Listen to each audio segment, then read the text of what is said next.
किसी ने बड़े कमाल की बात कही है कि आस्था की असली परीक्षा तब होती है जब एक बड़ा छोटा सा प्रसंग है। प्रभु श्री राम का दरबार लगा हुआ था। हनुमान जी भक्ति में सेवा में इतने व्यस्त थे कि उन्हें ध्यान नहीं रहा कि प्रभु ज्ञानी जो गुरुजी है वशिष्ठ जी वो दरबार में पधारे।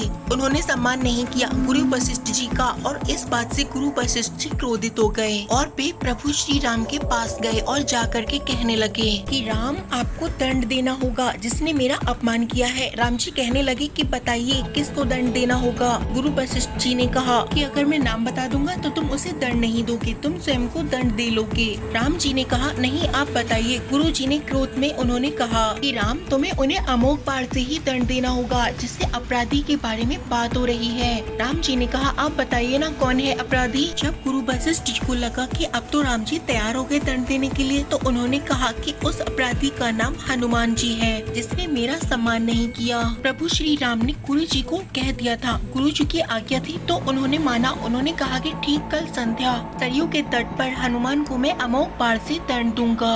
अमोघ बाण जो कि सबसे शक्तिशाली है। हनुमान जी ने जब ये सुना तो वह बहुत चिंतित हुए। अपने घर गए, माता अंजनी ने देखा कि जो पुत्र है वह बहुत चिंता में है तो पूछा। हनुमान जी ने बताया कि माँ मुझे वैसे तो ब्रह्मांड में कोई हरा नहीं सकता, मार नहीं सकता, लेकिन प्रभु श्री राम अपने बाण से मुझे दंड देने जा रहे हैं। अब सब समाप्त होने वाला है। माता अंजनी ने जब सुना कि पवन पुत्र जो है वो चिंता में है, पवन सुत हनुमान अतुलित बल धामम, जिनका जो बल है वो जिसकी तुलना नहीं की जा सकती, तो माता अंजनी ने उन्हें याद दिलाया कि बेटा याद करो मुझे भगवान शिव जी ने एक मंत्र दिया जो मैंने तुम्हें जन्म के समय गुट्टी में पिलाया, जिस मंत्र के बल पर तुम्हारा प्रताप पूरा विश्व जानता है। उस मंत्र का नाम है राम। तुम जाओ सरयू तट पर और अभी से राम राम जपना शुरू कर दो। हनुमान जी ने कहा जो आज्ञा माता, और जा करके सरयू के किनारे राम मंत्र का जाप करने लगे। अगली संध्या में प्रभु अपने दरबार के साथ में वहाँ पधारे और अमोघ बाण से जैसे की बात हुई थी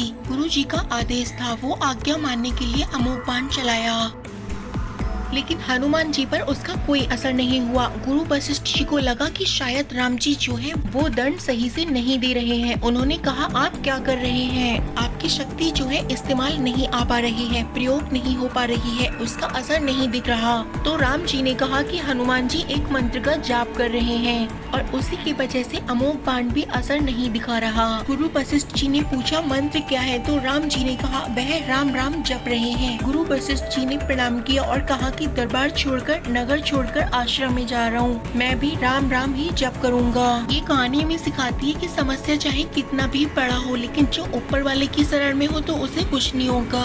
हेलो फ्रेंड्स, कैसे हैं आप सब फ्रेंड्स? आपको ये कहानी कैसी लगी हमें कमेंट में जरूर बताएं। ऐसे ही और पीड़ादायक कहानी सुनने के लिए लाइक शेयर सब्सक्राइब जरूर करें जिससे कि आपको हमारे अच्छे वीडियो जल्द से जल्द आप तक जल्दी पहुँच जाए। थैंक्स।